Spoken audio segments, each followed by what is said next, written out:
નવી વાંધા અરજીની નોંધ કરવા માટે સૌપ્રથમ ટ્રાન્ઝેક્શન મેનુમાં ક્લિક કરો. ત્યારબાદ વાંધા અરજી મેનુ ક્લિક કરવાથી નવી વાંધા અરજીની નોંધ કરવા માટેનું ફોર્મ ખુલશે. નવી વાંધા અરજીની નોંધ કરવા માટે વોર્ડ નંબર પસંદ કરો અથવા જૂનો આકારની નંબર લખો.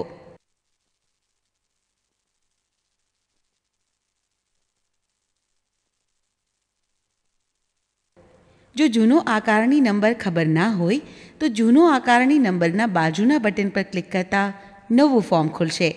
ત્યારબાદ જૂનો આકારની નંબર પસંદ કરી વ્યૂ બટન પર ક્લિક અથવા પસંદ કરેલ જૂનો આકારની નંબરની નોંધ પર ડબલ ક્લિક કરતાં મુખ્ય ફોર્મમાં જૂનો આકારની નંબર મુજબની વિગતો જેમ કે વોર્ડ નંબર, માલિકનું નામ, મિલકતનું સરનામું, ફોર્મ નંબર જેવી વિગતો ગ્રીડમાં આવી જશે.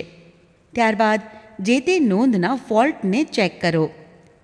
ગ્રીડની બધી જ નોંધ ચેક કરવા માટે બધી મિલકત સિલેક્ટ કરો, ચેક કરો. ત્યારબાદ સાચવો બટન પર ક્લિક કરતાં નવી વાંધા અરજીની નોંધ થઈ જશે.